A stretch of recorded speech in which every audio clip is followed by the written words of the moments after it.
lo que va a ser el taller evaluado, que es el 10, ya el 10 en la mañana. No sé si Rodrigo ya le comentó, vamos a hacer un taller con casos clínicos tanto de lo que expuso Rodrigo como de lo que expuse yo, y de eso van a tener que entregarlo de aquí al 9 y solamente nos vamos a conectar para hacer la revisión ese día. Vamos a ello. Para hablar de las arritmias, primero tenemos que conocer el sistema eléctrico del corazón. Ya se compone de un sistema autónomo, ya el corazón tiene un automatismo propio, que la da primero que todo el nodo sinusal, que tiene un tracto que comunica con el nodo atrioventricular, ¿ya? Su sigla en inglés NA lo van a encontrar, o AV, todo depende de las guías que lo estén leyendo, y tiene varias vías accesorias por el cual da la orientación de su conducción, que es antero-posterior. El Haz de Bachmann es el más conocido, que el que nos produce la famosa fibrilación auricular por alteración de focos ectópicos generalmente. Hay una comunicación entre el nodo del atrio, el haz de His, que se compone a nivel del tabique interventricular, y después se divide en dos ramas, que es la rama derecha y la rama izquierda, perdón, rama derecha y rama izquierda, ya para producir la contracción a nivel ventricular. ¿Por qué es importante establecer esto? Importante aquí también establecer que dentro de la rama izquierda hay una rama que es anterior y una rama posterior, para hablar cuando hablamos de hemibloqueo de rama izquierda o hemibloqueo de rama anterior o de rama posterior. El nodo sinusal es el ritmo, es el marcapaso natural de nosotros. Ya generalmente actúa a una frecuencia que está entre los 50 70 latidos por minuto en estadio normal. Todo esto se ve afectado por muchas cosas: hormonas, electrolitos, ya actividad física, estrés. Todo afecta al sistema de conducción cardíaca. El impulso funciona de la siguiente forma: el nodo sinusal se activa, ya se autoexcita, por decirlo así, está inervado por el nervio vago, ¿cierto? Y el nervio accesorio, ambos dan una estimulación simpática y una estimulación parasimpática. Conduce el impulso a través de este tracto internodular, ¿cierto?, hacia el nódulo atrioventricular, y sucede una pequeña pausa, que eso nos permite que se produzca el llenado de las aurículas, y después pasa hacia las de His, y posteriormente acá a las vías de conducción de la ramificación de las de His y todo lo que es la red de Purkinje. Cada alteración que hay a nivel de este sistema me va a producir una arritmia. Las arritmias tienen dos componentes principales, que tienen que ser alteración de la conducción o pérdida del automatismo del corazón. El automatismo tiene que ver qué tan acelerado está el corazón. El automatismo está elevado cuando tenemos frecuencias cardíacas que son muy altas, o está bajo cuando tenemos frecuencias que son muy bajas, y hablamos de bradiarritmia. Lo que le hablaba antes del potencial de acción, ya eso ya lo comenté, para no dar más vuelta en eso, y los electrolitos que participan en ello. Y vamos a hacer una pequeña repaso por la electrocardiografía básica. Ya siempre pensar que hay un eje isoeléctrico que compone el electrocardiograma.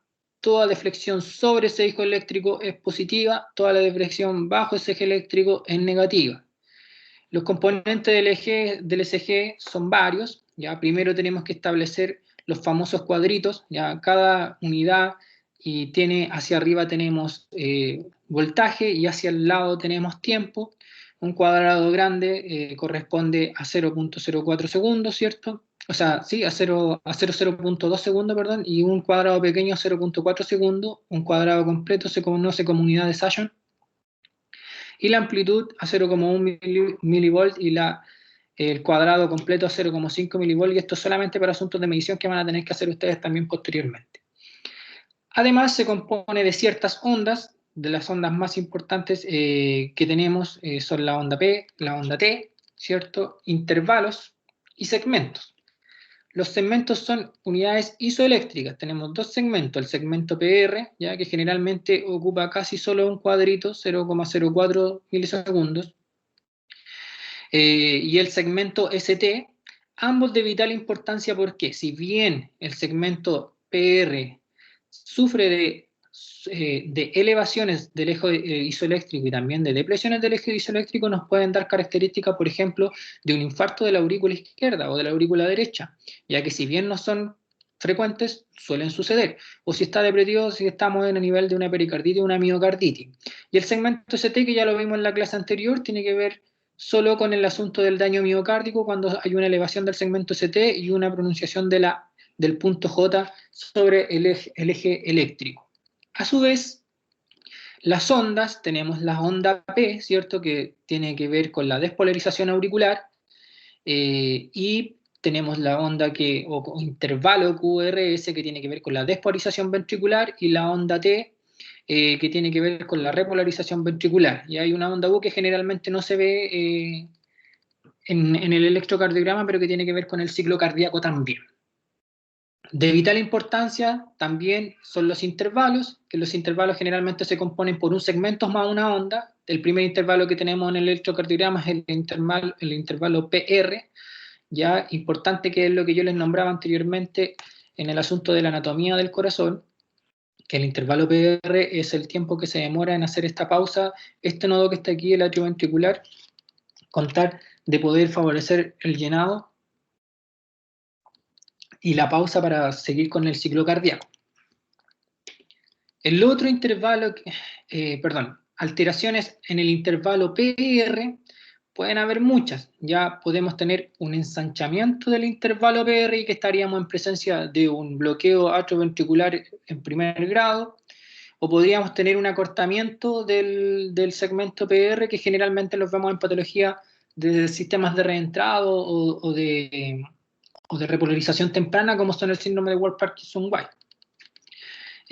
Tenemos el intervalo QT, que el intervalo QT es un predictor de mortalidad cardíaca en el nivel de la arritmia, porque tener un intervalo QT prolongado se refiere en realidad al ritmo cardíaco. Si tenemos frecuencias cardíacas bajas, tendremos un intervalo QT que está más prolongado, y si tenemos frecuencias cardíacas altas, tendremos un intervalo QT que está más acortado. Es importante saber la medición del intervalo QT, ya, porque dependiendo de cuán mayor sea a nivel de sus valores normales, vamos a tener alteraciones producto también de arritmias ventriculares que puedan ser fatales, ¿ya? Lo que ya les comenté del intervalo ST, y vamos viendo. El mecanismo electrofisiológico, aquí se me repitió una, de la conducción cardíaca se rige por el potencial de membrana, lo que ya les comentaba, el automatismo propio que tiene el corazón, y el automatismo propio es tan genial que por ejemplo, el nodo sinusal falla en el automatismo cardíaco, automáticamente el corazón no significa que va a dejar de latir, sino que otra parte va a tomar la rienda del asunto. Eso significa que el atrio ventricular va a generar el impulso inicial, y ahí vamos a estar en presencia quizás de un ritmo nodal, ya no va a haber presencia de onda P. Si esto sucede, generalmente las frecuencias oscilan menor a los 50 latidos por minuto, entre 40 y 50 latidos por minuto, máximo 55. Si este falla además, quizá alguna vía accesoria va a tomar las riendas, sin embargo, lo más probable es que produzca una fibrilación auricular, pero en estricto rigor la autonomía después es tomada por el haz de His, ¿ya? Y ahí ya tendríamos en presencia que quizás de un ritmo idioventricular, y eso no sería bueno. Y ahí las frecuencias pueden ser muy altas, o en su efecto pueden estar dadas por frecuencias muy bajas con riesgo vital. Por eso se refiere el automatismo. Ya la excitabilidad celular es que las células cardíacas son autoexcitables, y eso tiene que ver con el potencial de acción y cómo, cierto, a nivel de la fase inicial y de cómo se activan las células en forma rápida y puede vencer la carga de menos 90 a nivel de la célula, con tal de que salga rápidamente el potasio e ingrese el sodio. Eso significa que son autoexcitables y de alta excitabilidad celular. Y la refractariedad tiene que ver propio con el asunto de dejar sus tiempos de espera, con tal de que se pueda producir el llenado cardíaco y la relajación muscular.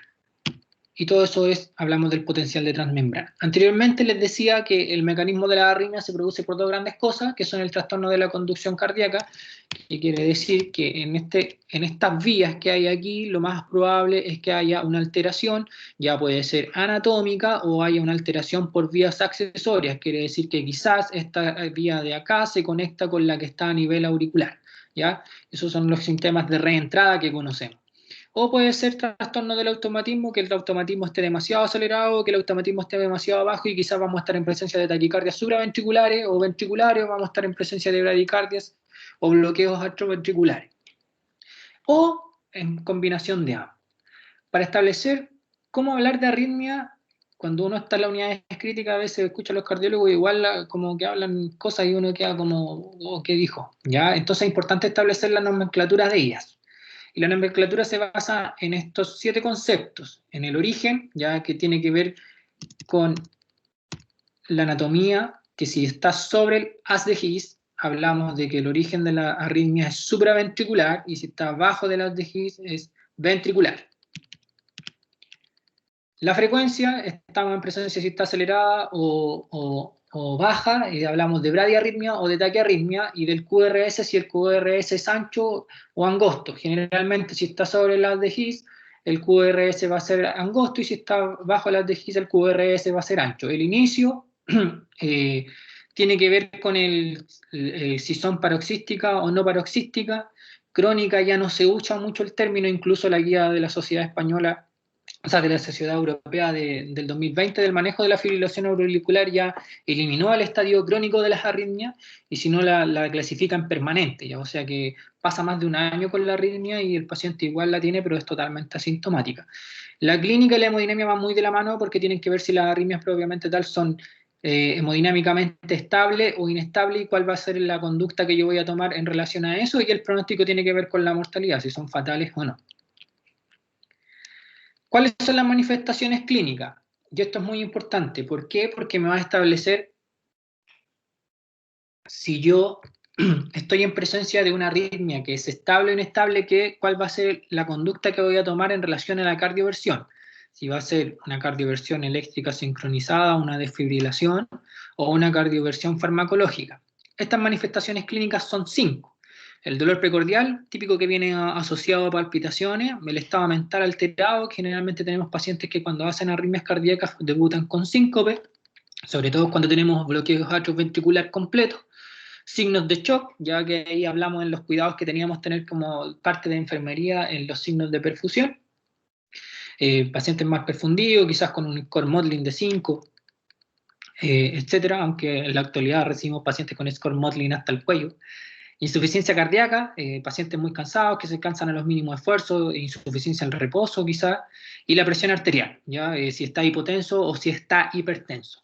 Si se cumple lo que dice la AJA, al menos 2 de estas características, hablamos de que una arritmia está hemodinámicamente inestable. Ejemplo de ello.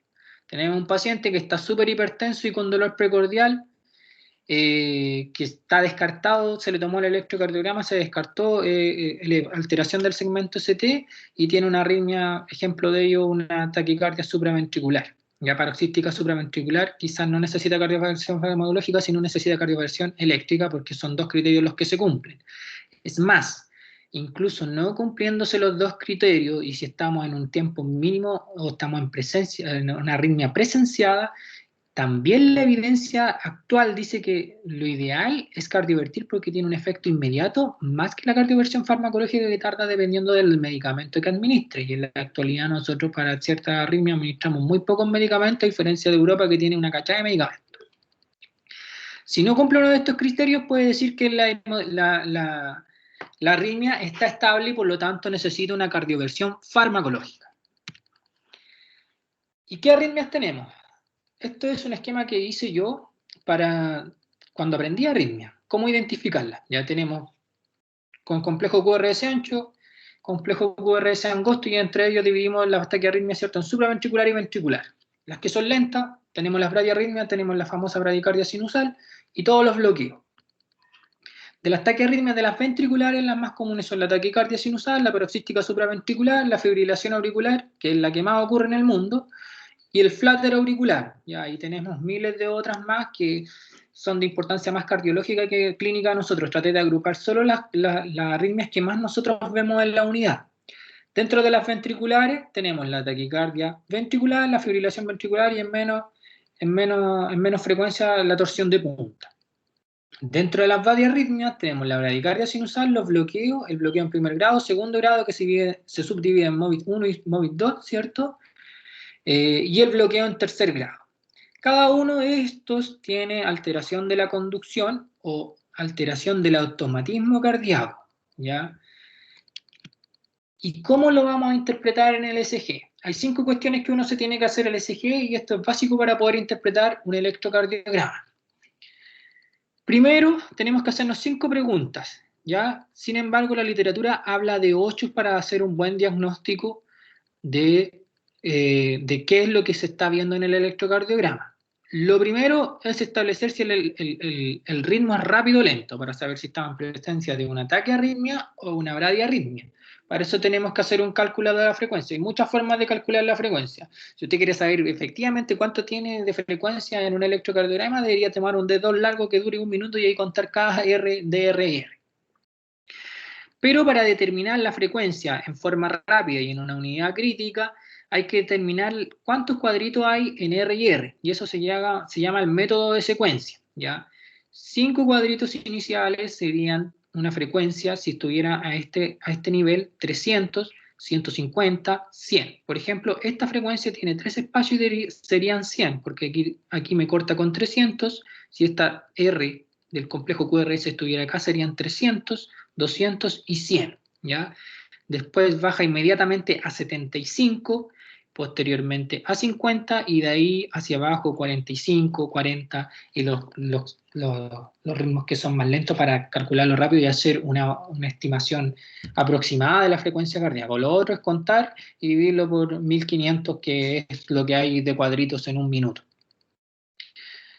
Después establecer si el ritmo que estamos viendo en el electrocardiograma es regular o irregular, ¿ya? Y también tenemos que determinar la distancia que hay entre R y R, ¿ya? Si la distancia entre R y R, como sucede en este ejemplo que está aquí abajo, es igual, hablamos de que el ritmo es regular.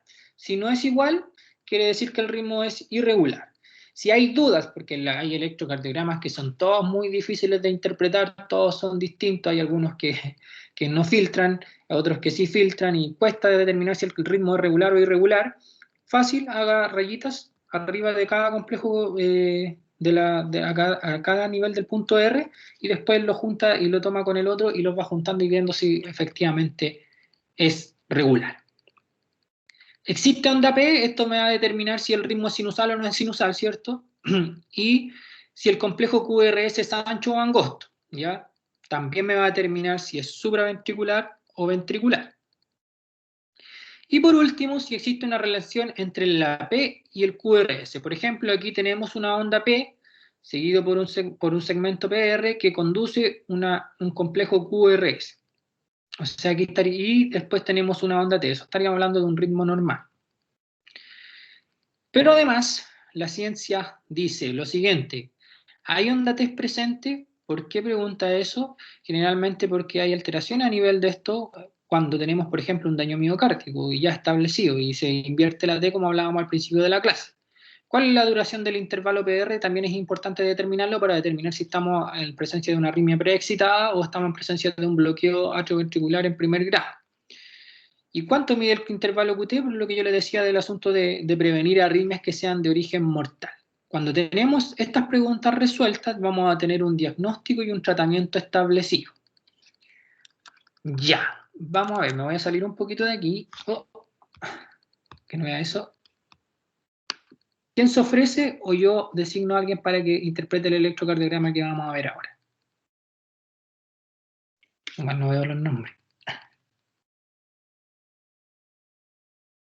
Designe nomás, profesor. ¿Quién es B? ¿Quién es B? Yo, profesor. Creo, Marco Bravo. Ya, sí, ustedes. Ya, vamos entonces. Marco. Viéndolo, ¿de dónde es usted, Marco? Yo, o sea, soy de Talca, pero estoy ahora en Viña, trabajando. ¿En qué servicio? ¿La UCI? En la UCI, perfecto. Sí. Ya. Bacán. Vamos viendo entonces. Ya. Según este ritmo que tenemos aquí, las preguntas que nos tenemos que hacer. Vamos a lo primero. ¿Es rápido o lento el ritmo? ¿Lento? Lento. ¿Cuánto sería la frecuencia más o menos que tendría este ritmo de aquí, calculando entre R y R? En la derivación de 2, que es la más larga, por ejemplo. Aproximado.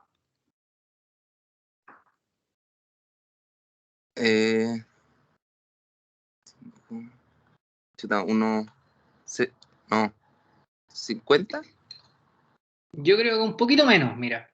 Si tú te fijas, tenemos aquí 300, ¿cierto? Sí. Aquí nos va a costar encontrar un poco incluso porque los complejos QRS que tenemos son bastante escasos. Aquí tenemos 300 a este nivel, 150, 100, 75, 50, 45, 40, como 35, 30 tiene de frecuencia cardíaca. Ya. Sí. Bien, ya, pero vamos súper bien. ¿Hay onda P? Sí. Sí, ¿cierto? Antes Hay acá, onda P. sí. Hay varias onda P presentes por ahí. Exacto. Oiga, ¿y la onda P, por ejemplo, siguen de un complejo QRS?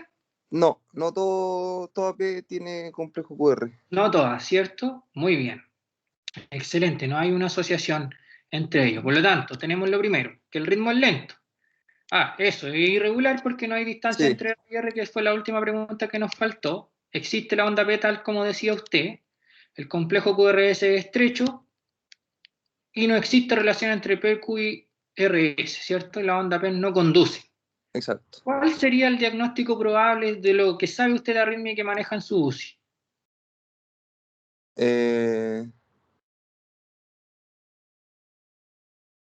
¿Podría ser un bloqueo de tercer grado? Muy bien, excelente, ¿ya? ¿Es un bloqueo atrioventricular en tercer grado o un bloqueo atrioventricular completo? Exactamente por lo que dice acá arriba, pues no todas las ondas P conducen a un complejo QRS, ¿cierto? Tenemos Exacto. una onda P acá, hay una prolongación del segmento PR bastante larga, hay un QRS, incluso hay una leve, ahí no sé si será un punto J que se eleva un poco, y después esta no conduce y aparece un nuevo complejo QRS, ¿cierto? Exacto. Como ya establecimos un diagnóstico, lo más probablemente es que establezcamos también un tratamiento. Si un paciente tiene un bloqueo de atrio ventricular completo, ¿qué es lo que deberíamos hacer estando en una UCI?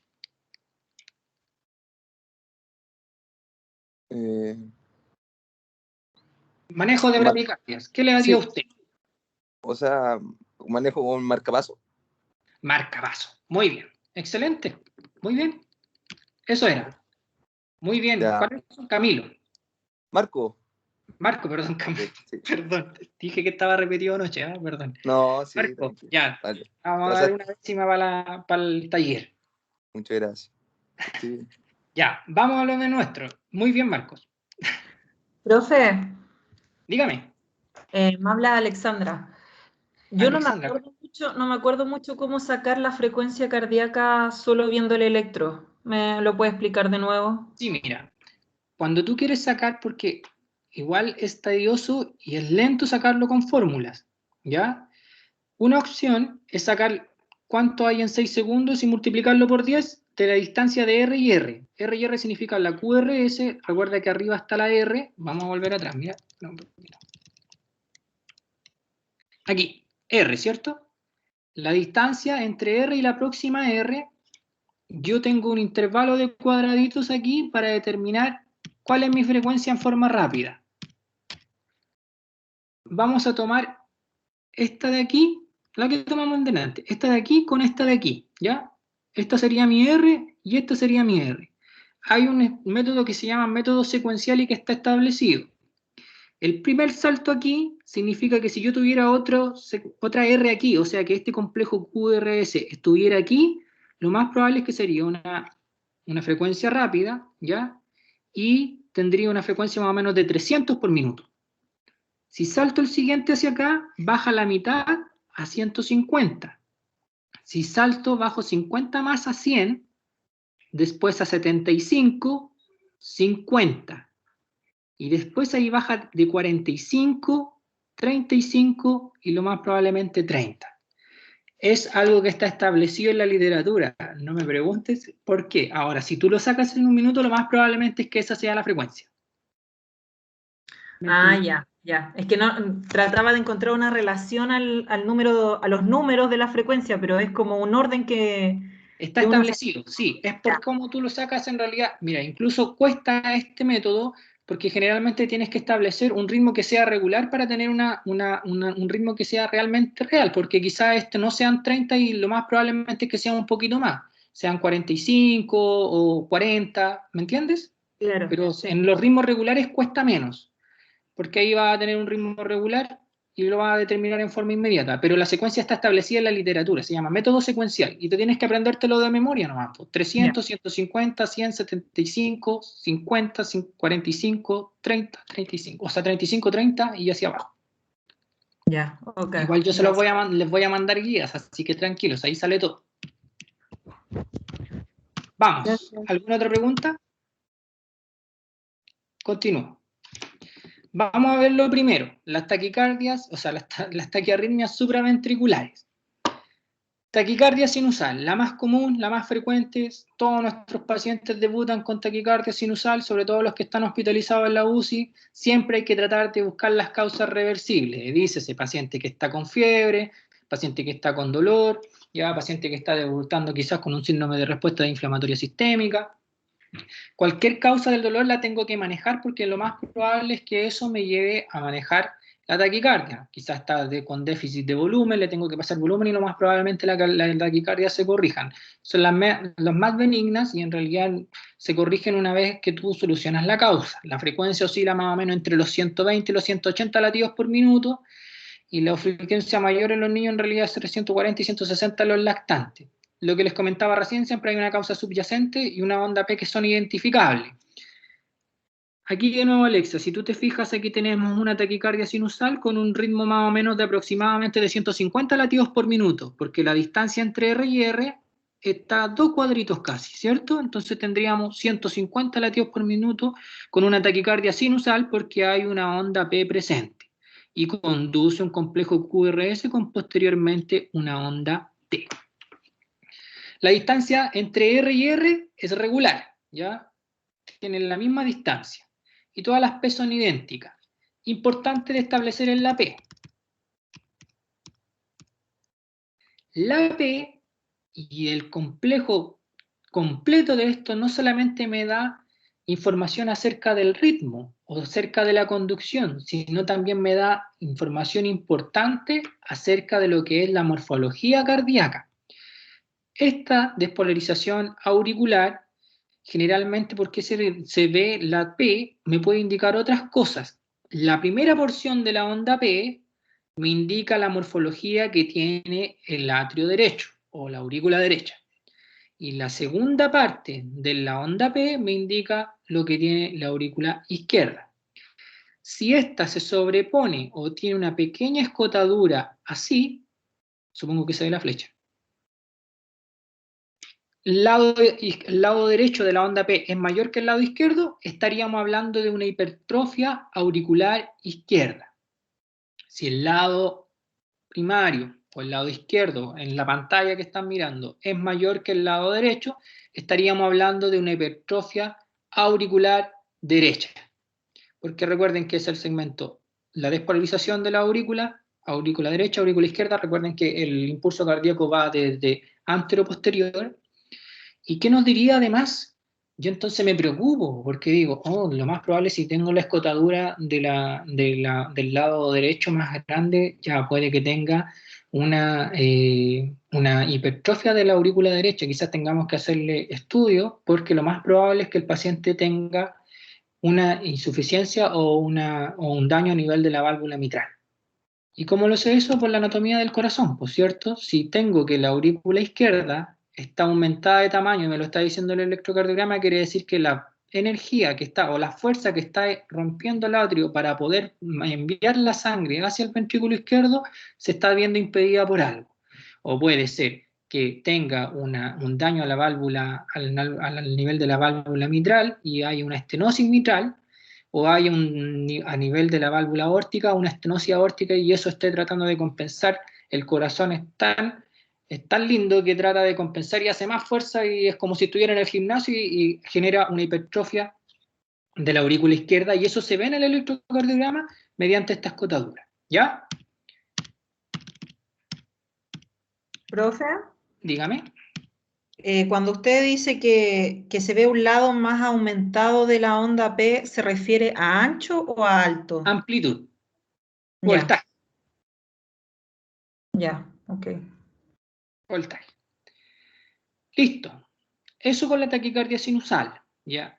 La taquicardia auricular, que son poco frecuentes, son focos ectópicos de origen auricular. Eso quiere decir que quizás hay un foco ectópico que se dio muy cercano al nodo auricular, ¿verdad? Al nodo sinusal, perdón.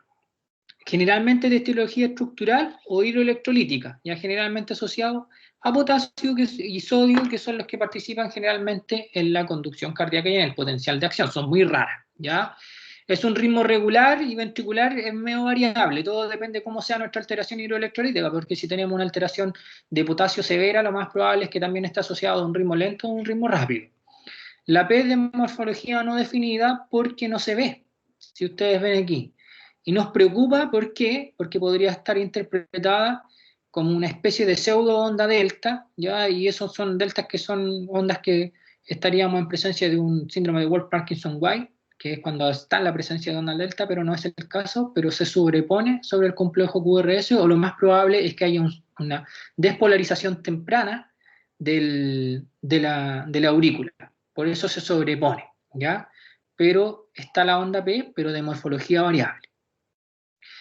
Se descarta el infarto auricular porque recuerden cuando yo les decía que había un infarto auricular, ese era el segmento PR el que se había alterado, que podría tener un supradesnivel que es muy mínimo y que son muy poco frecuentes. No tiene que ver con eso, no hay un supradesnivel de eso, porque no se completa la onda P completa. Y la onda T se superpone en la onda T, ya no es que la onda T no esté, sino que está sobrepuesta una sobre la otra, lo mismo que pasa en la taquicardia paroxística supraventricular. Permiso. Es paroxística por lo que hablábamos delante, que es de inicio súbito, ¿ya? Significa que es brusco, es reciente, y que generalmente también se da en forma muy rápida, ¿ya? Es de corta duración, si se trata.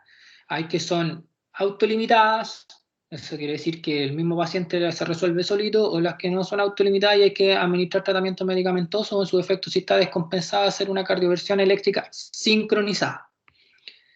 La frecuencia oscila entre los 130 y los 200 latidos por minuto en los adultos, ¿ya? Y en los pediátricos entre 180 y 220. Hay un camuflaje de la onda P. Aquí pareciera que no está presente, pero sí lo está, ¿ya? Pero es porque está sobrepuesta donde el ritmo es muy rápido, ¿ya?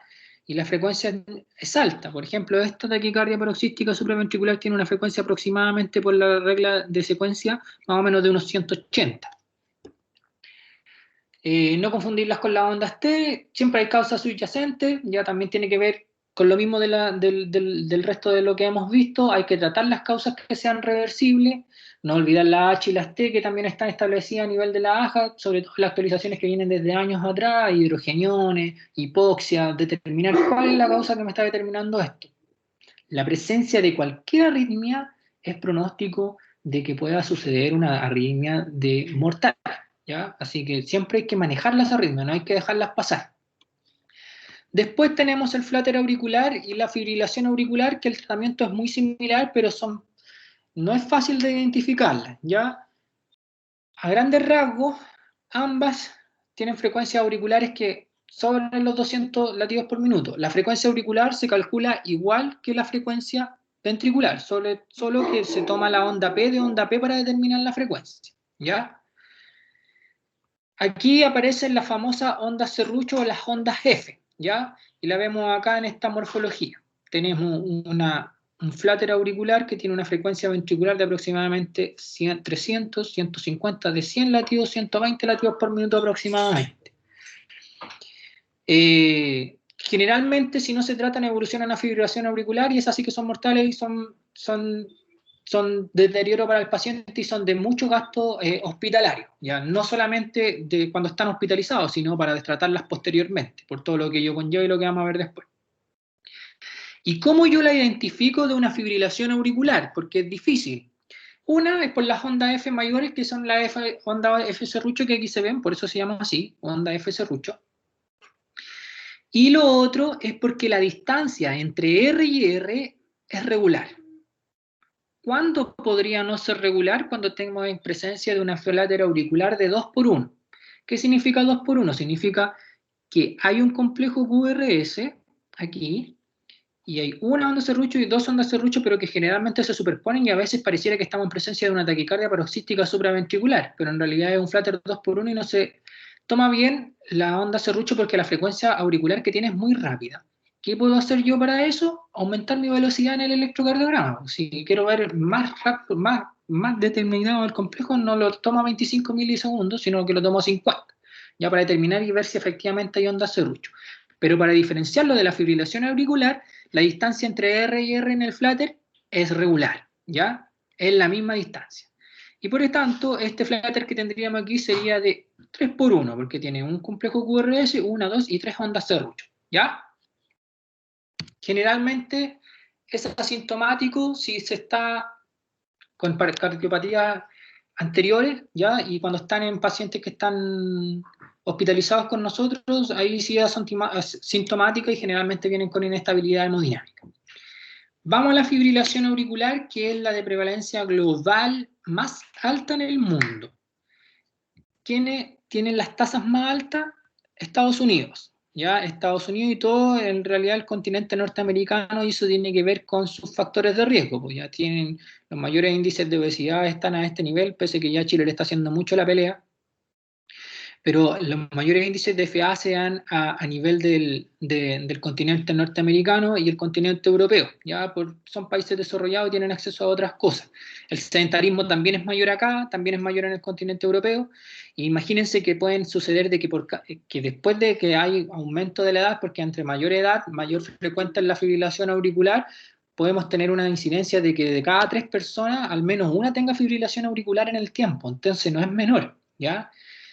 Es más frecuente en varones que en mujeres, ya ha habido una tendencia a nivel del tiempo a presentarse así, y además que tiene una relación directamente proporcional a la edad, ya mientras más años tenga, más riesgo tengo yo de tener una fibrilación auricular. Y el riesgo de la FA a lo largo de la vida aumenta con el aumento de la carga de los factores de riesgo. Eso significa que si yo hago poco ejercicio, me alimento mal, estoy sometido a estrés, voy a turno, hago largo, noche, y hago clase después de la especialidad, obviamente lo más probable es que tenga el riesgo de FA, ¿ya? Y aumente mi riesgo de tener una FA. Para allá voy. El resto, el incremento proyectado de la prevalencia, no es menor todos estos estudios que hizo la Sociedad Europea este año, porque miren cómo vamos a estar al 2060, o sea, quizá la relación 3:1 no sea así, sea 3:2, o sea, que cada 3 pacientes, 2 pacientes presenten FA, y lo más probablemente es que va a ser, si no, pues logramos corregir los factores que son modificables, ¿ya? ¿Y cuáles son esos factores? Todos estos que tenemos acá, ¿ya? Para ello tenemos que hacer una buena actividad física, tener nuestros controles de médicos al día, tomarnos nuestros exámenes, no fumar, disminuir factores de riesgo, el alcohol, las drogas, etcétera, y los que no son no modificables ahí ya no podemos hacer nada porque tenemos que ver probablemente tal con la edad, los factores genéticos, el sexo masculino y la etnia, que generalmente son los que se producen más la fibrilación auricular. ¿Y qué es lo que sucede?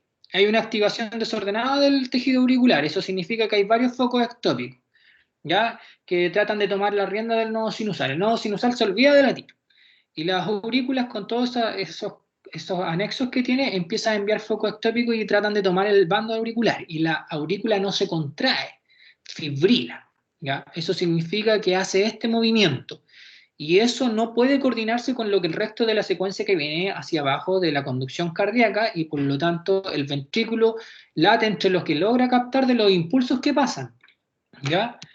Porque van a pasar cierta cantidad de impulsos y eso es lo como va a responder el ventrículo. Si el ventrículo responde en forma rápida, estamos hablando de una fibrilación auricular con respuesta ventricular rápida. Si responde con ritmos normales, por ejemplo con frecuencias cardíacas entre 100 y 90, estamos hablando de una fibrilación auricular con respuesta ventricular adecuada. Y si hablamos de una fibrilación auricular que tiene ritmos menores a los 60 latidos por minuto, estamos hablando de una respuesta ventricular lenta. Por lo tanto, las frecuencias auriculares, a diferencia del flutter, oscilan entre 400 y 600 por todos estos focos ectópicos que tiene. Ya, harto, mucho, pero es fibrila, y como fibrila la aurícula, no se produce contracción, inmediatamente hay una activación de la cascada de coagulación y se producen los trombos, pues, y por eso hay que anticoagular a los pacientes, porque si de eso que pasa hacia el ventrículo llega a salir hacia la circulación mayor, obviamente vamos a tener alguna isquemia por ahí o algún trombito que se vaya para nivel cerebral y nos produzca lo más probablemente un ictus. Generalmente está asociado a cardiopatía y cor pulmonar. No hay onda P, las ondas que se presentan son F con morfología variable. A diferencia del flutter auricular, el flutter auricular tenemos ondas serruchos que se pueden evidenciar rápidamente, y en la fibrilación auricular no. Y además, la distancia entre R y R, como decíamos anteriormente, es irregular, no es igual. Ondas F totalmente, ondas P totalmente asimétricas, y la distancia entre R y R distinta también. Ahora, antes hablábamos de FA crónica, de hartos tipos de FA, pero la clasificación actual cambió. Tenemos a las FA diagnosticadas por primera vez, donde está esa FA con el que debuta el paciente, que es diagnosticada in situ. Generalmente son presenciales y se corrigen, pero que no quiere decir que no tenga que tener un tratamiento posterior. Todo depende de cómo se aplique la escala de Chatbach, que me imagino que el Rodrigo igual ya se le explicó. La FA paroxística, ya habíamos dicho que es de inicio súbito, ya, pero tiene que ver también con el tiempo en la actualidad. La FA paroxística se habla de que no es mayor a 7 días, sino que está dentro de ese intervalo, se logra corregir y no vuelve a presentarse nuevamente. Una FA persistente quiere decir que tiene mayor a 7 días, ya. La FA de larga duración tiene una FA que dura aproximadamente un mes, y la FA permanente es que dura mayor de un año. Este lado que vemos acá es cómo tratamos una FA a nivel de cardioversión y qué es lo que tenemos que fijarnos. Tenemos que determinar siempre si la FA está hemodinámicamente estable o inestable, ¿ya? Generalmente los pacientes que debutan con FA, hay pacientes que están con anticoagulantes, ¿ya? Y otros que no están con anticoagulantes. Si yo lo quiero determinar para defibrilar, porque recuerden lo que yo les comentaba anteriormente, que si bien está estable y lo puedo hacer una cardioversión farmacológica, la evidencia actual me dice no retrase la cardioversión eléctrica, haga la eléctrica si ya no han pasado más de 48 horas o la FA es presencial y por primera vez. Entonces, si está anticoagulado, qué bueno. Lo desfibrilo nomás, porque lo más probablemente no es que haya formado trombo ahí porque fibrila, ¿cierto? Y pueda volver a retornar el ritmo sinusal, y una vez que retorne el ritmo sinusal y se produzca la contracción, no haga contracción de trombo hacia la circulación mayor. Y si no los tiene, tengo que anticoagular. Pues, y la anticoagulación, ¿qué lo hacíamos? Con heparina, ¿cierto? Si lo teníamos a disposición para aplicarla endovenosa, bolo directo, y después infusión continua. Ahora, si está hemodinámicamente inestable, la cardioversión es urgente. Ahora, si va a ser cardioversión, recuerde que siempre hay que pasar algo para el manejo del dolor, no hay que llegar y cardiovertir a los pacientes. Por eso es importante establecer bien el estado hemodinámico en el que se encuentra y ver qué es lo que le voy a pasar y cuánta cantidad, porque no le voy a pasar, no sé, si le voy a manejar el dolor con 400 gamas de frente y tengo un paciente con 50 de presión arterial media, ¿ya? Se realiza la cardioversión y comprobamos cuál es el estado actual de la FA, ¿ya? Una vez que se realiza el estado actual, vemos si efectivamente el paciente salió, si necesita administración de medicamento, aunque la literatura actual dice que ojalá antes de cardiovertir aplique nomás igual profilaxis de tratamiento, por ejemplo amiodarona, porque eso va a ayudar más a la cardioversión y que no se reincida el asunto de la fibrilación auricular. Y si el paciente en el tiempo va a necesitar o no necesitar anticoagulación oral. Y para ello está el Chatbach, que este sistema de puntuación me determina si yo tengo que anticoagular o no anticoagular a un paciente por el riesgo de que haga una embolia o haga nuevamente una FA y esté anticoagulado y no haga un ictus, ¿ya? Y para ello tiene estos factores. Insuficiencia cardíaca suma 1 punto. La hipertensión suma 1 punto. Si es mayor de 75 años, suma 2 puntos. Si tiene diabetes, suma 1. Si tiene un accidente isquémico anterior o está cursando con él, suma 2 puntos. Si hay una enfermedad vascular, suma 1 punto. Si tiene entre 65 y 75, también suma puntos. Y lamentablemente, si es de sexo femenino, también suma puntos. ¿ya? Sin embargo, para el sexo femenino la puntuación tiene que ser mayor a 2 puntos, mayor a 2 puntos, y en realidad cuando al menos tiene 1 punto el hombre ya es un riesgo, por lo tanto hay que anticoagular, ¿ya? No me acuerdo. Aquí tenemos una fibrilación auricular, ¿ya? Aquí tenemos una fibrilación auricular, tenemos ondas P, F minúscula o ondas F fibrilantes, que son con onda P, que son de morfología variable. Vemos que la distancia entre R y R no es igual, ¿cierto? Aquí tenemos una frecuencia más o menos ventricular entre los 180, acá no, si ustedes se fijan hay una discordancia, incluso aquí aparece una onda P, aquí otra onda P, que puede suceder que haya en un momento en que conduzca alguna onda. Y las taquicardias ventriculares, que es las que vamos a ver finalmente, tenemos la taquicardia ventricular, que hay que determinar si es sostenida o no sostenida, todo depende de cuánto tiempo dure, o si es paroxística o no paroxística, por lo que comentábamos, si es monomórfica o polimórfica, para ver si estamos en presencia de una torsión de punta, o efectivamente tenemos una taquicardia ventricular monomórfica, y determinar, obviamente, si es con pulso o sin pulso, porque si tenemos un paciente que tiene una taquicardia ventricular sin pulso, hay que darle la alarma y activar la reanimación cardiopulmonar. La frecuencia ventricular generalmente oscila entre los 100 y los 250 latidos por minuto. La causa más frecuente es infarto, que yo le había comentado anteriormente, y intoxicación por digitálico generalmente también. La onda P está ausente, el complejo QRS obviamente es ancho, porque recuerden que estas son taquicardias ventriculares que están bajo de las de His. Hay una disociación aurículo-ventrículo, eso quiere decir que no hay ritmo sinusal y los focos ectópicos se están produciendo a nivel del ventrículo, y la distancia entre R y R es regular. Hasta ahí, bien. La fibrilación ventricular es grave, ¿ya? Obviamente va a ser sin pulso, ¿ya? Sí es una etiología prevenible de hasta 6 horas antes y eso está comprobado.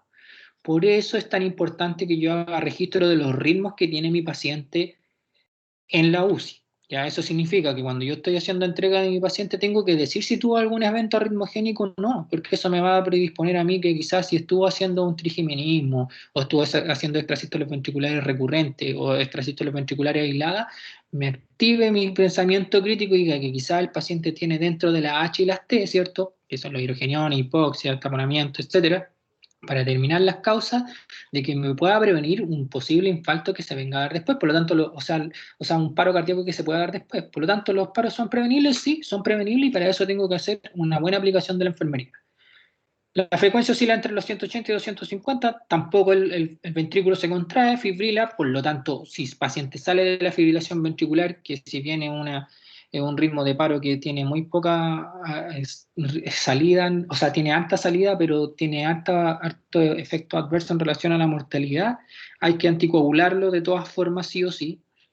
Hay ausencia del segmento QRS y ST, en realidad hay una disociación completa, y la mayor causa asociada es por hipoxia y tromboembolismo pulmonar, o sea, coronario, un infarto. Y por lo tanto se trata como un paro cardiorrespiratorio. Caso clínico. Este es un electro igual que yo tomé a una paciente que me hizo en realidad tenía el mismo electrocardiograma. Paciente con una insuficiencia renal crónica. Antecedente además de ser hipertensa, diabética, insulino requiriente de pésimo control metabólico, hepótica, artrosis, hipotiroidea. La señora que nos llegó en ese entonces tenía una enfermedad renal crónica desde el 2010 y ella rechazó la diálisis, nunca se dializó, llegó, no quería dializarse. En este proceso tenía una reunión en la unidad y me llaman al celular porque la señora estaba con una taquicardia ventricular. Tuve que salir de la reunión e ir para allá. Llego, lo primero que uno tiene que hacer dentro de la evaluación del ABC es ver el estado de conciencia. Le pregunto, ¿cómo está? Bien, me dice, bien. Y yo la miro, le tomo el pulso y efectivamente tenía pulso. Entonces, tomo este electrocardiograma, pero si bien este es regular, el de ella en ese entonces era irregular. Ya, este también es regular por ciertas características. Aquí es lo que yo voy. ¿Qué tan importante es controlar un electrocardiograma a todo paciente que ingresa a la UCI? Muy importante. porque me va a determinar si el paciente tiene ritmos alterados anteriormente. Ejemplo, ella. Ella, cuando llegó, nosotros le tomamos un electrocardiograma de ingreso y nos dimos cuenta que ella ya tenía una cardiopatía anterior, o sea, además tenía un infarto. Y ese infarto se presentó como un bloqueo de rama izquierda, que el bloqueo de rama izquierda, recuerden que es un complejo ancho que se genera y por lo tanto se genera así más o menos. Ahí lo vamos a ver cuando veamos el asunto de la instalación de la sonda de marcapaso. Tenía ese complejo ancho, ya entonces todos se asustaron porque tenía una taquicardia ventricular y había que reanimarla, íbamos a cardiovertir y todo, pero la señora estaba tranquila, joven. No estaba hipertensa, hemodinámicamente estaba estable y todo. Claro, ella tenía un complejo anterior de base que estaba pesquisado en el electro de ingreso, que era un bloqueo de rama izquierda, que se comporta como un complejo QRS ancho. Entonces la señora debutó, o en realidad yo creo que reinició una FA que debería haber tenido crónica, porque los pacientes renal crónicos son los que más presentan FA. Entonces hizo una FA.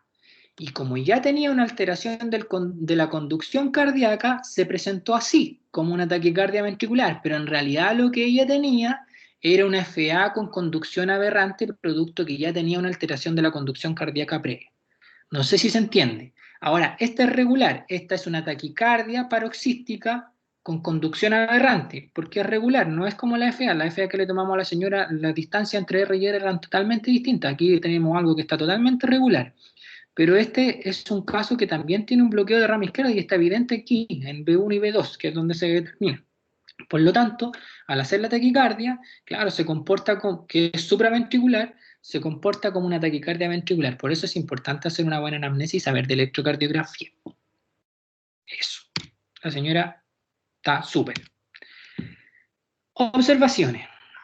Siempre no retrasar la cardioversión si está hemodinámicamente estable, siempre tomar el electrocardiograma, maniobras vagales, está todavía consolidado, incluso la revista del 2019 y la del 2020 están validadas como una evidencia 1B. Sin embargo, no utilizan masajes carotídeos, recuerden que eso ya está contraindicado porque no vamos a librar alguna plaquita que tengamos por ahí, sobre todo los pacientes que tienen enfermedad aterosclerótica. Y hay evidencia fuerte en realidad también a una nueva maniobra que se llama maniobra de Valsalva modificada, que consiste en soplar una jeringa también, pero hacer una elevación pasiva de la extremidad inferior y tiene una disminución sobre el 17%, a diferencia de la maniobra vagal normal. No administrar adenosina en pacientes con asma, eso es dentro de las contraindicaciones del medicamento. Dificultad para determinar lo que les comentaba recién entre taquicardia supraventricular y taquicardia ventricular.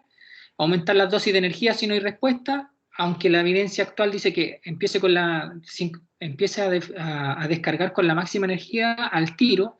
También hay fuerte evidencia en relación a eso. Dificultad para determinar si es monomórfica o polomórfica, ¿ya? Y para determinar si es polimórfica, si es que hay efectos dentro de una fibrilación o una taquicardia, pero a eso es necesario tomar el pulso, nunca olvidar de eso, y si es una FA, una fibrilación ventricular, no hago cardioversión sincronizada, sino que desfibrilo. Y cuidado con el uso de beta bloqueadores, siempre, ¿cierto? Sobre todo en pacientes que tengan presencia de congestión pulmonar, y que es lo que nosotros con lo que tratamos generalmente y que ahora viene en la nueva guía de la AJA ya establecido, porque antes estaba como en observación y ya se comprobó que la lidocaína es el mejor medicamento para el manejo de la taquicardia ventricular persistente. Sobre todo la taquicardia ventricular persistente asociada a un infarto de ritmos de perfusión que no se dieron y estuvo haciendo taquicardia ventricular y el caballero estuvo siempre con palpitaciones, ¿ya? Y tuvimos que manejarla. Nosotros lo hemos hecho, se da una carga inicial de 1 a 0,5 miligramos por kilo de peso y se da una mantención de difusión de 2 a 4 miligramos minuto, ¿ya? Y tiene muy buena respuesta a diferencia de la amiodarona. Recuerde siempre buscar y tratar las causas reversibles, el uso de otros fármacos, siempre consultarlo con especialistas. El verapamilo, importante establecer que no se administra en pacientes que tengan una fracción de eyección menor al 40%, el dialtazem, el ideal, pero es muy caro, y nosotros generalmente usamos bloqueadores beta y el asunto de la amiodarona. Siempre hay que administrar la sedación previa, y si esto no cede en relación a las taquicardias ventriculares, ver si es que necesitamos un DAI para manejo usual en la casa. Las bradiarritmias. Las bradiarritmias, tenemos la bradicardia sinusal. Voy a ver la luz, se me hizo que esperemos un poquito. Estoy porque termino.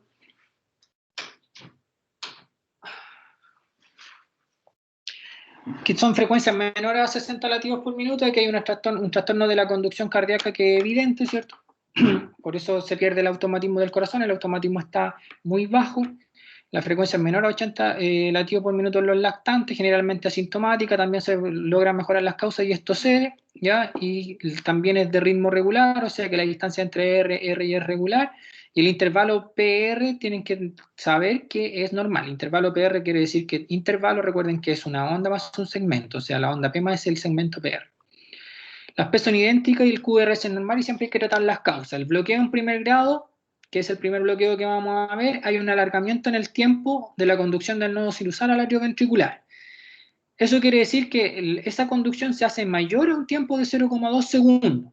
Eso, si el nodo sinusal me envía la señal hacia el nodo atrioventricular, eso no debería demorarse más allá de 0,2 segundos para que se produzca el llenado de la aurícula, sino que esto se retrasa y aumenta. Y eso se reflejaba en el electrocardiograma en un aumento del segmento isoeléctrico que hay en el segmento PR, ¿ya? Por lo tanto, hay una prolongación de él que es mayor a 0,20 segundos. Y hay un ritmo que igual de todas formas es regular, ¿ya? Pero con una prolongación a nivel de este segmento. Solamente el marcapaso definitivo está indicado si es mayor o igual a 0,3 segundos, porque se asocia a enfermedad no sinusal, o si tenemos un hemibloqueo asociado a un bloqueo de primer grado. ¿Qué es un hemibloqueo? Lo que yo le comentaba anteriormente, que la rama izquierda tiene una rama que da anterior y una rama posterior. Si a nivel de esta rama si hay una alteración de la conducción cardíaca, se va a ver evidenciado también en el electrocardiograma. Y si tenemos alteración de eso, más una enfermedad del nodo sinusal, o cualquier otro trastorno de la conducción cardíaca, es indicación de marcapaso definitivo. Pese que es un bloqueo en primer grado, ¿ya? Pero tiene otras causas. Ahí tenemos un bloqueo que puede ser bifasicular o trifasicular. El bloqueo en segundo grado se divide en dos, MOVIS 1 y MOVIS 2, ya la frecuencia siempre es menor a 60, recuerden que hay una alteración del automatismo. En el MOVIS 1, ¿qué es lo que sucede? Hay un alargamiento progresivo del segmento PR, o sea, ¿qué quiere decir? Que el nodo sinusal envía la señal al atrioventricular, se retrasa un poco. En la segunda señal se retrasa un poco más, en la otra señal se retrasa un poco más, ¿ya? Y el ritmo generalmente es nodal hasta que una P no conduce. Como ven aquí, tenemos un ensanchamiento del segmento PR, perdón, del intervalo. Después se ensancha otro poco más, tenemos presencia de la onda P, pero esta onda P no conduce un complejo QRS, por lo tanto, vuelve a suceder lo mismo y nuevamente la P no conduce un complejo QRS. En ese entonces estamos en presencia de un MOVIS 1, hasta que una P no conduce. Si hablamos de un MOVIS 2, las frecuencias son similares, las causas también son reversibles. La diferencia aquí va en lo siguiente: no hay alargamiento de esto, sino que hay una onda P que conduce en forma regular, como ustedes ven aquí un complejo QRS, hasta que una P no conduce. Eso es todo, ¿ya? Por lo tanto, aquí estamos en presencia de un ritmo irregular porque va a haber un alargamiento de QRS de R a R, y aquí estamos en presencia de una distancia de R que es regular hasta que una no conduce. Dependiendo de la actividad y el bloqueo que se produzca, vamos a estar en presencia de un 2x1, de un 3x1, dependiendo de cuántos son los bloqueos que se producen y los complejos QRS que tenemos. Siguiente. Y por último, tenemos el bloqueo atrioventricular completo, el bloqueo en tercer grado, que son frecuencias bajas extremas, que ahí ya pasamos bajo las de His y el automatismo cardíaco, perdón, lo tiene comandado todo lo que es red de Purkinje, etcétera. Y las frecuencias oscilan casi 20-25 latidos por minuto. Hay un compromiso hemodinámico franco, hay una falla del volumen cardíaco que eyecta, por lo que veíamos al principio de la clase, ¿cierto? Porque hay una contractibilidad que no se está cumpliendo en forma normal porque hay una disociación auriculoventricular y se produce un fenómeno que se llama el fenómeno de Stokes-Adam. Por lo tanto, el fenómeno de Stokes-Adam dicen que hay una disminución del retorno de la perfusión cerebral, y por lo tanto los pacientes generalmente convulsionan, es un ictus autolimitado y vuelven en sí, y hay que tomarle un electro y determinar si es un bloqueo atrioventricular completo, y como decía nuestro colega adelante, eso es indicación de un marcapaso definitivo. Ninguna de las P conduce, son focos ectópicos de conducción, ¿cierto? Que se produce a cualquier nivel, ya puede ser auricular o ventricular. Si hay escape ventricular hay que evitar el paro, obviamente, siempre hay que tener el carro al lado. Los QR son de formas variables y la distancia entre R y R son irregulares. ¿Cuál es el tratamiento? generalmente para las bradicardias lo que tenemos que usar es atropina, ya eso dice la evidencia, 0,5 miligramos con un máximo de 3 miligramos, repetir cada 3-5 minutos. Ojo, no usarlo en bloqueo de atrio ventricular completo y en MOVID 2 porque lo más probable es que no responda a atropina, ¿ya? Eso también está evidenciado. Repetir con dosis máxima de 3 miligramos entre 3 y cada 5 minutos y ojo con dosis inferiores porque se puede producir un síndrome paradojal de la atropina y hacer que la frecuencia sea más lenta aún. Si esto no funciona, para las bradiarritmias o los bloqueos vamos a usar drogas vasoactivas, ¿ya? Adrenalina o dopamina en las dosis de 2 a 10 gamas minutos y parches marcapasos si no tenemos al experto que pueda instalar una sonda marcapaso transitorio mientras sea el puente a instalarse su marcapaso definitivo. El marcapaso, recuerde que siempre tiene que ir con una pseudoanalgesia de lado porque es electricidad que se le está dando externa al paciente, ¿ya? La técnica es estéril, hecha por expertos, siempre hay que tener los materiales necesarios, ojalá, ideal realizarla en pabellón, nosotros en la actualidad la realizamos en sala con todas las medidas de rigor correspondientes, es una técnica de alto riesgo, así que siempre hay que tener el carro de paro al lado, vas a ver muchas arritmias mientras introduces la sonda marcapaso, y es importante saber cuáles son esas arritmias. Es lo mismo que sucede con el catéter de Swan-Ganz cuando yo voy administrándolo a nivel auricular, voy a producir arritmias supraventriculares, cuando ya he pasado a nivel ventricular voy a producir arritmias supraventriculares hasta que se alojan las trabéculas del corazón y produce lo que yo les decía que a nivel para saber que está bien posicionada en el electrocardiograma se va a producir un bloqueo de rama izquierda que es transitorio mientras tenga el marcapaso y después el marcapaso definitivo. Así yo sé que está bien ubicada, ¿ya? Y además, como lo sé también, porque estoy mirando el monitor en forma definitiva todo el rato y la frecuencia que quizás la tenía en 30, ya después se la tengo programada en 80, va a ser el ritmo que yo tengo programado y está programando 80 latidos por minuto y que además tiene que comprobarse con una radiografía de tórax. La curación es importante, recordar lo que eso se hace en relación a cada centro. Si está con gas estéril siempre, independiente, la evidencia dice que hay que curar y está con un sello solo compresivo y que no es semipermeable, se cura cada 2 días, si es semipermeable cada 7 días. La sonda tiene una camisa que cubre el cable para, en caso de que la sonda se desplace, preparar todo el material estéril nuevamente y reposicionarla con el médico.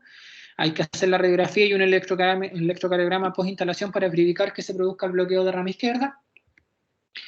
Siempre vigilar los sellos, no manipularla y en caso de que en realidad el paciente no cooperó y no podíamos administrarle sedante y costó bastante y en realidad se perdió la técnica, proceder si requiere administración de primera línea de tratamiento antibiótico.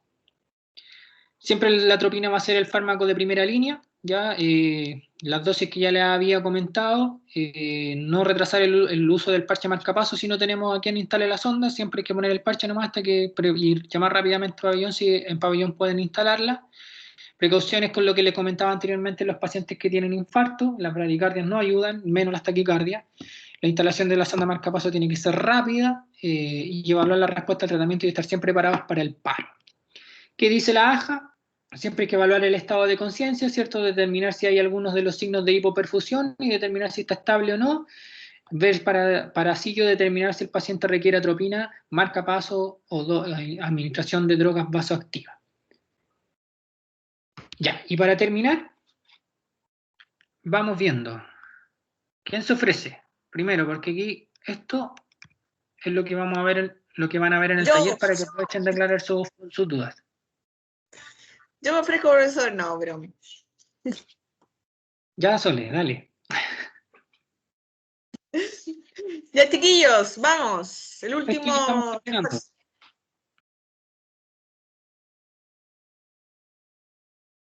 Ya, Cintia, usted que participó en la clase, cuénteme, ¿qué cree que tenemos aquí?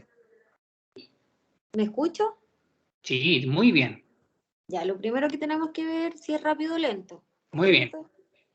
¿Y cómo es? Lo que yo calculo es 75, ¿o no? 75. Son 300, 150, 100 y 75 ¿ya? entre el más largo, ¿no? Sí, está súper bien, ¿ya? Y los más cortos tienen como 100. Ahí oscila la frecuencia. Claro, pero es irregular, porque hay unos irregular, que son, muy bien. Claro. Ya, entonces estoy entre 75 y 100 aprox, es irregular. Tenemos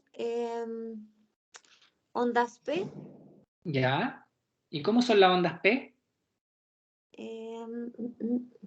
¿Son iguales o no? No, porque hay unas que no conducen.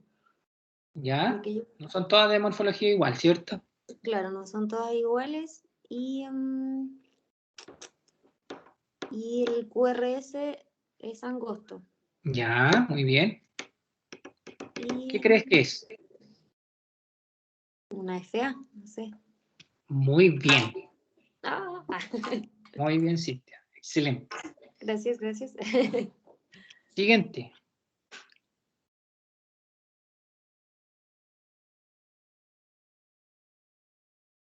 Ya. ¿Don Erwin estará por ahí?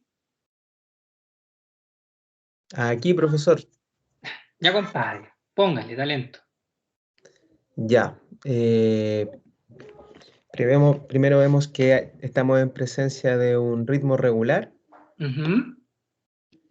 La frecuencia, a ver, oscila entre unos 75 a 100 latidos por minuto. Sí. Es de complejo angosto, Ya. pero podemos ver un supradesnivel en el segmento ST. Muy bien. ¿Dónde? En B2, B3 y B4. B5 Ya. también, parte de B5, B6. Ya. Muy bien. ¿Y qué es lo que hablábamos? ¿Qué es lo más probablemente que sea entonces?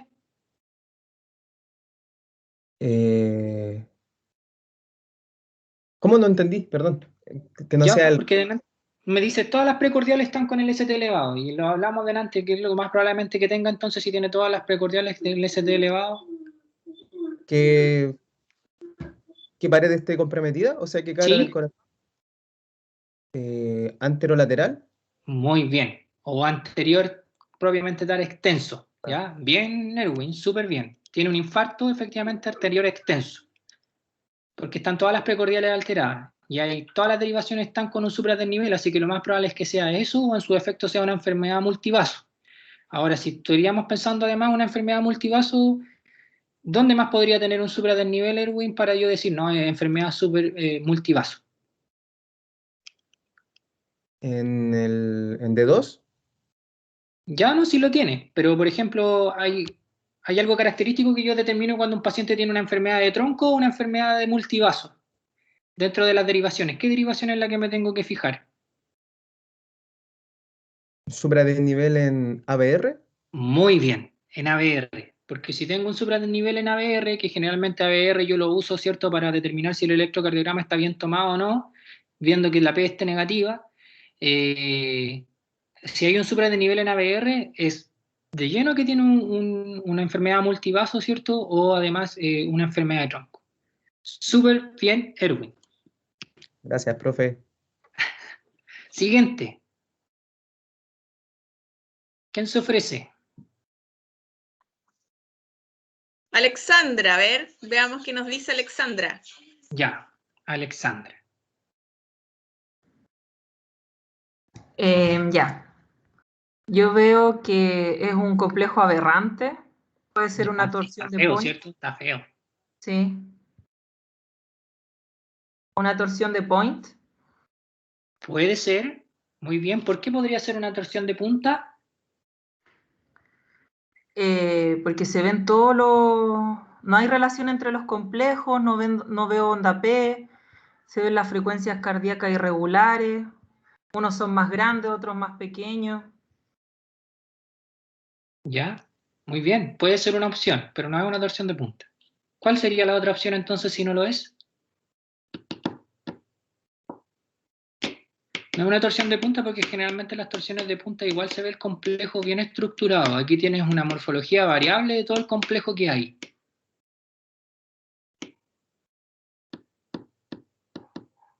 Está súper bien. La conducción es súper aberrante, pero mira, pregúntate, tenemos el rápido o lento el ritmo. Es rápido, Es rápido, ¿cierto? muy Súper rápido. rápido. Hay una frecuencia muy rápida. ¿Qué más? ¿Hay Podría onda ser P? ¿No? una fibrilación ventricular. Muy bien, muy bien. Es una fibrilación ventricular. ¿Y entonces qué deberíamos hacer? Si es una fibrilación, porque es una fibrilación ventricular. Muy bien. ¿Cuál es el tratamiento? Desfibrilar. Ya, muy bien. Y activar el sistema de alarma porque estamos en presencia de un paro cardíaco, ¿cierto?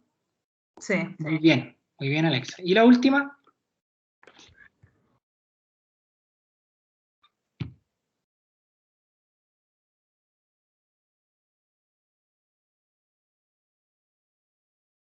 ¿Quién se ofrece?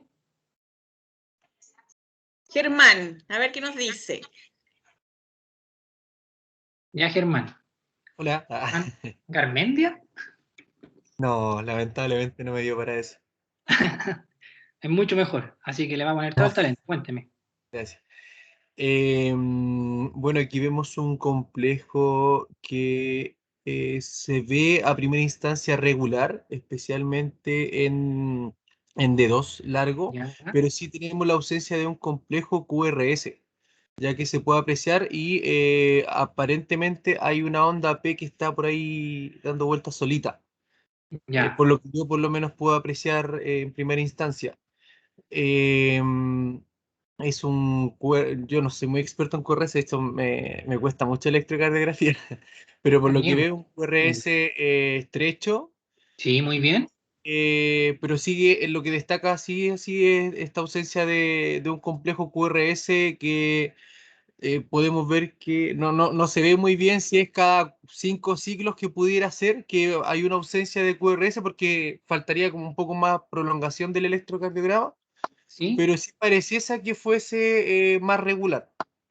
Entonces, exactamente. Y con yo, esas características que tú me nombras, ¿con qué concuerda de lo que hablamos en la clase? que es un bloqueo auriculoventricular, pero aquí tengo la duda porque yo diría, o no estoy seguro, que podría ser de primer grado, Ya, pero no pero estoy mira, recuerda 100% seguro. el aurículo ventricular de primer grado. El aurículo ventricular, si me está nombrando de primer grado, tenemos que irnos al segmento PR, ¿cierto? Ujú, ujú, Aquí este segmento PR tiene 1, 2, 3, 4, 5 cuadritos. 1, ujú, 2, 3, 4, 5 cuadritos. 1, 2, 3, 4, 5 cuadritos. Están como todos iguales, ujú, ¿cierto? Y en el bloqueo en el primer grado se iban alargando en forma paulatina, ¿cierto? ujú. ¿No? Profe, no estoy tan seguro. Ya, no. Pero No, está lo bien, está siento. bien. Puede ser.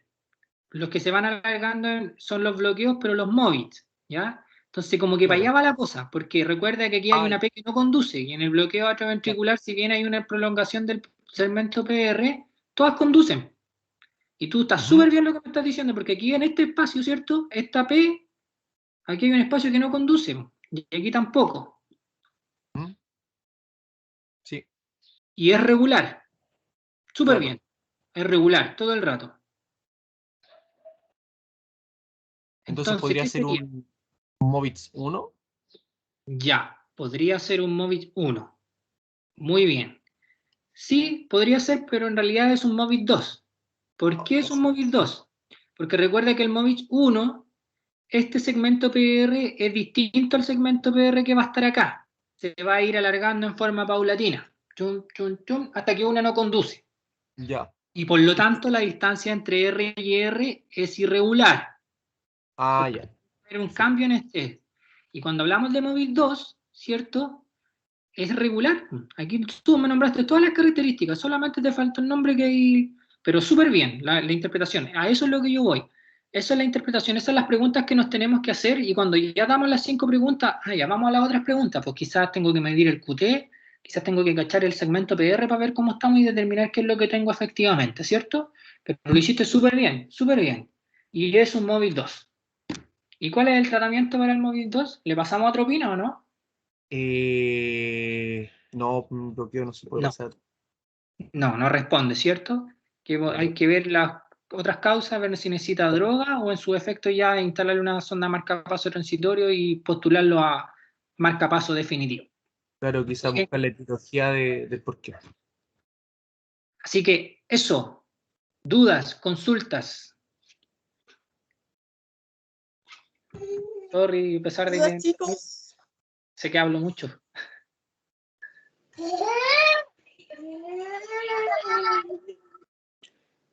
Yo tengo una duda, ¿Quién pregunta? Cintia. ¿Quién te Con cuenta? respecto a la sonda marcapasos transitoria, los parámetros que se Programa. programan, Ya. bueno, yo sé que los programa el médico, los maneja igual él, y si viene el cardiólogo, él también los maneja. Pero, En nuestra unidad, sí, disculpa. sí, dale. no, dale. No, quería saber más o menos en qué me tengo que fijar, cuáles son los cuidados que tengo que Nosotros vamos a tener. entrar la sonda marcapaso transitorio, nosotros asistimos al médico y hay un momento en que perdemos la esterilidad, ¿ya? Y es en el momento en que nosotros tomamos la sonda marcapaso. Dícese que el médico es el que está metiendo el cable hacia la cavidad cardíaca y no puede estar metiendo el cable tomándome el aparato que no está estéril. Pues entonces ese aparato lo tomo yo. La ¿ya? fuente de poder. La fuente de poder, exactamente. Esa fuente de poder se conecta y yo tengo que determinar cuántos cables va a poner el médico primero que todo para determinar lo primero que voy a programar, que es el modo. Si el modo es un BBI, un DDE, ya, etcétera. Como es solo un cable y nosotros no ponemos sonda marcapasos con 2 cables, tenemos que programar siempre la sonda marcapasos en modo BBI. ¿Ya? Eso es lo primero. Entonces, ya Doc, está en modo BBI. Y el Doc le va a decir, segunda instancia, ¿con cuánta frecuencia lo quiere programar? Frecuencia cardíaca, que es lo segundo que yo programo. Segundo que yo programo, BBI. Y antes de eso,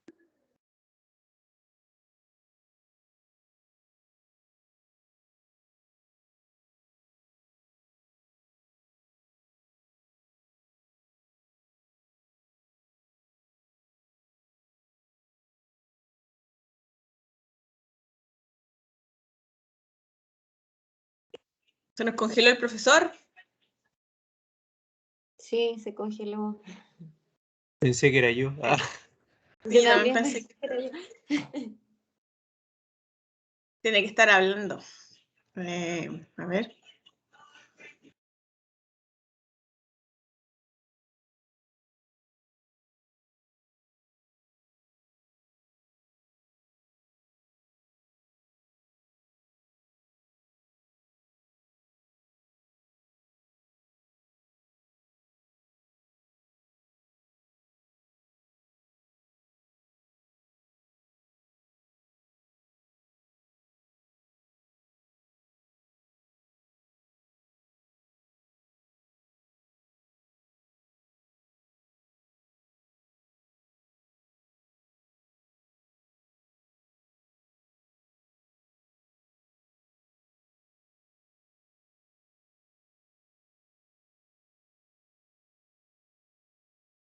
No, no puedo conectarme con él por teléfono. Espérame, hijo. Me dice que lo está arreglando. Ay, ahí viene. Ahí viene. ¿me veo? ¿Me veo? ¿Sí? ¿Me quedé pegado?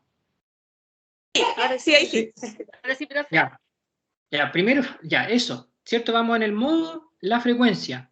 Y antes de eso, ese cable que yo le voy a pasar para que el médico me introduzca los cables, hay dos módulos. Uno que dice ventricular y otro que dice auricular. Son 2 pequeñas pastillas triangulares, ¿ya? Como yo voy a poner solo un electrodo y ese electrodo siempre es ventricular, ¿ya? Que va a las trabéculas del ventrículo derecho. Con esto. Modo BBI, frecuencia cardíaca. Y después de eso, hay varias cosas que yo tengo que observar. Primero, si es que el paciente está con marcapasos transcutáneos. Si el paciente está con marcapasos transcutáneos, es un problema porque yo voy a estar mirando el monitor y va a estar todo el rato con un complejo súper ancho con la activación que da el marcapaso. Entonces, cuando el médico ya tenga una estimación por eso tiene que ser un experto, de que ya puede estar a nivel ventricular o va a introducirse a nivel ventricular, yo apago el marcapaso para ver cómo funciona, ¿ya? Si está muy dependiente del marcapaso, aquí vienen los valores que yo tengo que programar después, que son la amplitud y la sensibilidad, ¿ya? Que es el voltaje. Y con cuánto me va a capturar la sonda marcapaso. Dependiendo del miliamperaje que tenga el parche transcutáneo, yo tengo que programar ojalá un miliamperaje mayor, para que cuando yo caiga el cable, capture el parche y no o sea, capture el cable y no el parche. Si no, en su efecto, apáguelo, ¿ya? Quizás va a tener ritmos muy bajos al principio, Todo depende de qué tan dependiente sea del parche marcapaso transcutáneo. Entonces, una vez que yo preparo, generalmente cuando introduzco, ingreso con la máxima amplitud con tal de saber que caímos en ventrículo. Ya todo depende del médico y del cardiólogo que esté instalando la sonda marcapaso. Entonces, cuando yo veo que se generó el bloqueo de rama izquierda en el monitor y que efectivamente la frecuencia de quizás de los 35 que tenía del bloqueo aumentó a 60 o 80 que él me indicó programar, porque generalmente entramos con 80 para que haga mayor a la frecuencia que tenía, yo empiezo a bajar los parámetros, ya porque ingreso con la máxima sensibilidad idealmente y con la máxima nivel de amplitud. Entonces empiezo a bajar parámetros y empiezo a jugar solo con la sensibilidad y la amplitud. Entonces yo le empiezo a informar al médico, ya voy a empezar a bajar. Entonces contar de pasar a bajar la amplitud, contar de encontrar la mínima amplitud y la mínima sensibilidad que necesita el paciente a cuando pierda. ¿Por qué? Por ejemplo, ya yo empiezo a bajar la sensibilidad, me quedó la sensibilidad en 2 y la amplitud me quedó en 0,3 miliamperes, ¿ya? Cambia el miliamperaje desde un transcutáneo a uno que va directamente al ventrículo. Entonces quedó en 0,3 miliamperes, o etcétera, de lo que haya programado el doc. Entonces ya, perdió en eso. De ahí perdió. Entonces mi máximo va a ser eso. ¿Por qué? Por si que el paciente llega a perder nuevamente captura, yo voy rápidamente, corro al marcapaso y lo programo y le subo la amplitud con tal de que mande mayor impulso cardíaco. ¿Ya? Siempre dejo lo mínimo con tal de dejarme una chance de yo poder aumentarle en caso de que llegue a perder, ¿ya? De aumentarle la chance de que tenga un índice de sensibilidad mayor y una amplitud mayor. Entonces, yo programo el modo, primero, cables en el ventrículo, modo BBI, frecuencia cardíaca que me pida el médico, sensibilidad y amplitud. Y el marcapaso es muy bueno porque, por ejemplo, si el paciente tiene una arritmia, tú puedes regular la arritmia solo con el marcapaso transcutáneo. Puedes llevar la arritmia mayor a eso hasta que sense ese ritmo y empezar a bajar de a poco y disminuir la frecuencia, que a veces funciona y a veces no, obviamente. Pero tiene para dar ráfagas de arritmia y muchas cosas más que en realidad eso ya es más propiamente tal de la cardiología. ¿Respondo tu duda, Cintia? Sí, totalmente. Muchas gracias. Germán tiene otra consulta. Germán. Profe, disculpe, sabe que una vez nosotros tuvimos un ingreso de un adulto mayor que venía de un servicio más básico, venía de medicina y yo trabajo en la UCI. Ya. Ya no soy muy experto yo en lo que es sonda marcapaso en este contexto, pero pasa que este paciente llegó con un bloqueo AB de tercer grado y el residente de ese instante en la urgencia le instaló una sonda marcapasos, ya sin él ser experto, pero en la necesidad y en la urgencia se vio la necesidad de instalarlo. La cosa es que cuando llegó este paciente mantenía una frecuencia cardíaca mínima de 12, 15, que era constante, era mantenida, no bajaba ni subía de eso, y posteriormente con la sonda la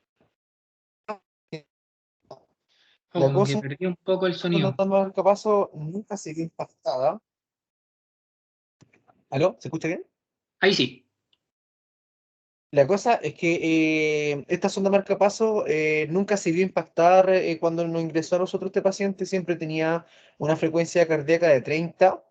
Y entonces nuestra primera acción de enfermería fue sugerir la instalación de parche marcapaso porque no se había controlado con rayo y no sabíamos dónde estaba esa sonda marcapaso. Ujú. La cosa es que le pusimos la sonda marcapasos, pero al programar la sensibilidad, perdón, el voltaje, el médico estuvo a cargo de eso, no, a pesar de estar con un voltaje bastante alto, nunca logramos que el paciente lograra una frecuencia cardíaca adecuada con parche en marcapaso. O sea, nunca subió, llegaba, programábamos 80 y marcaba 50, por ejemplo. Y era una frecuencia cardíaca bastante variable. ¿Eso tiene que ver con el grado de bloqueo del paciente o habremos hecho algo mal con la programación de los parches marcapasos? Porque ¿Y qué pasó se con el vio, paciente de hecho, se después? veía expansión simétrica cuando tiraba la descarga de los parches marcapasos, pero aún así no marcaba la frecuencia programada. Pero por eso, ¿qué pasó con el paciente después? El paciente después, bueno, apuramos el rayo de control, llamamos que se apuraran, le tomamos el rayo de control a la sonda marcapaso, y la sonda marcapaso estaba en cava inferior, Ya, pasó de largo. nunca estuvo donde tenía. Entonces después Exactamente. los médicos dijeron, ¿lo llevamos a pabellón urgente o nosotros mismos tratamos de reposicionar la sonda marcapaso? Y por la urgencia y como nada servía, se vio la necesidad también de reposicionarla y claro, impactó, pero tampoco nunca llegó a una frecuencia que nosotros tuviéramos programada ni con la sonda marcapaso ni con los parches marcapaso. Sí, pues ahí hay varias cosas que pueden haber sucedido. Claro, que la sonda se haya ido para un lugar que no correspondía, o en su defecto que la sonda haya hecho un problema que no tenía. O sea, que el paciente, por eso la sonda tiene que ponerse por un experto, porque el riesgo de generar alguna iatrogenia mecánica en el propio corazón es muy alta, ¿ya? Entonces, si ya viene mal desde la urgencia de que la puso alguien que no estaba capacitado para eso, incluso podría haberle perforado el ventrículo y que no ha pasado, y que no ha pasado con médicos expertos. Entonces no es menor. Por eso entonces lo tuvieron que llevar a pabellón. Y de que no te cense, claro, a veces no censa por lo que yo te comentaba de la relación de los parches marcapasos. Los parches marcapasos cuesta ver el asunto de que haya llegado la sonda marcapaso al ventrículo derecho y se haya aflojado las trabéculas del corazón con tal de que cense bien. Ahora quizás cuánto rato el paciente llevaba también con esa frecuencia. Entonces, todos esos factores influyen en el tiempo en que yo trato el corazón. Si ya veo que el paciente está desde la urgencia con esa frecuencia desde hace mucho rato, quizá él no estaba en presencia de un bloqueo ventricular, sino que una actividad eléctrica sin pulso, quizás de todo lo que le pasaron. Por eso te preguntaba qué pasó con el paciente. ¿El paciente vivió o se murió? Vivió. Ya, ¿y qué tenía? Los médicos en realidad nunca supieron porque se instaló la sonda marcapasos y después al otro día vino cardiología, lo evaluó y dijo, no, está bien que se vaya. Y se fue. Oye, Era ¿y los netamente eso. electrolitos cómo estaban? ¿Estaban normales? Porque el potasio igual influye mucho en cómo esté también el ritmo. Tenía una hipocalemia leve en ese momento de 3,2, ya, pero sí en el momento estaba bastante acidótico, tenía una acidosis mixta en realidad, porque el paciente sí había llevado mucho rato en esas condiciones, ya, y Ya, de y al hecho, final lo llevaron a pabellón, ¿cierto? no, reposicionaron la sonda marcapaso y los residentes de la UCI. Ah, Estuvieron mucho rato, pero se logró, porque lamentablemente no había pabellón de urgencia disponible. sí, mira, mi récord Entonces, yo creo que poniendo una sonda marcapaso en tiempo ha sido máximo como 2 horas y media, 2 horas, parado ujú, ahí tratando de ponerla, porque no es fácil. Por eso, en un mínimo movimiento la sonda no da y no se enclava. Por eso lo recomendado es no hacerlo en sala. La evidencia dice que hay que hacerlo en pabellón. ¿Por qué? Porque en pabellón tenemos el arco C. Entonces el arco C me da una imagen continua de cómo, por dónde va pasando la sonda y es muy fácil ponerla. Entonces cuando a nosotros nos suceden esas cosas, lo hemos llevado a pabellón y la instala el médico de cardiocirugía. claro. Sí, lamentablemente nosotros aquí en el regional creo que tenemos solamente un médico de cardiocirugía y hace turno en urgencia. Entonces no Ah, siempre está. buena, pero ahí eso te das cuenta que todo lo que hablábamos al principio de la clase, pues, todos somos distintos y todos vamos a actuar de una forma distinta en relación a las patologías y cómo somos como personas. Entonces eso nunca hay que olvidarlo. Y que las máquinas son máquinas y el paciente es paciente. Así que esos son también los outliers que suceden dentro de las mismas hospitalizaciones. Y a Sí veces uno es. se explica a un paciente que tuvo un accidente cráneoencefálico con masa encefálica expuesta, se va caminando para la casa después. Ujú. Profe, y mi consulta en particular es necesariamente si la sonda marcapaso está bien impactada, ¿siempre va a dar la frecuencia cardíaca correspondiente o puede haber un más menos por ahí en frecuencias No, cardíacas? claro. Puede que no sea, todo depende de la sensibilidad y de cuánto voltaje haya requerido el paciente. Pues, si, por ejemplo, por eso lo ideal es programar lo mínimo, porque si yo le estoy dando mucho voltaje, igual no es menor el daño que le estoy haciendo al ventrículo y al endocardio en realidad, porque tú alojas dentro de la capa interna del corazón, ¿ya? Entonces, claro, por eso siempre hay que programar lo menor, para yo tener un rango de aumento. Y lo ideal es en pabellón.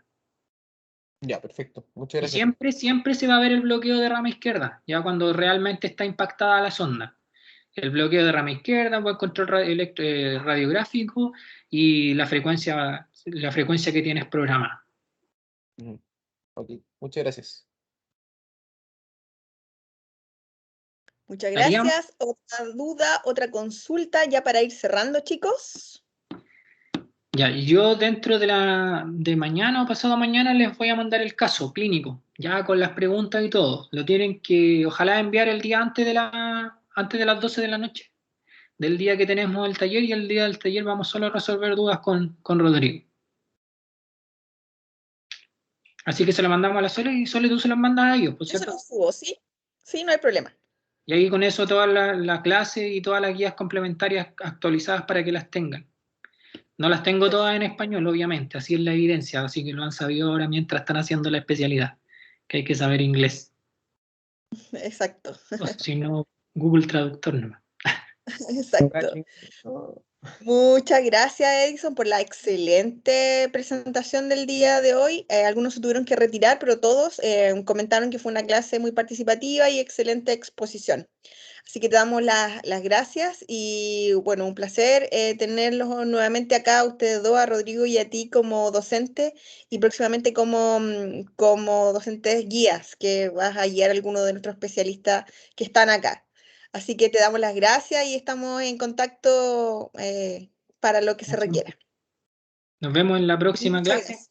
y en las que vengan. Exacto, Gracias, exacto. profesor Edison. Muchas gracias. Chao, gracias. Chao, que tengan un buen día.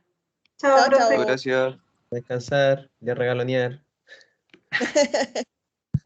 Muy bien.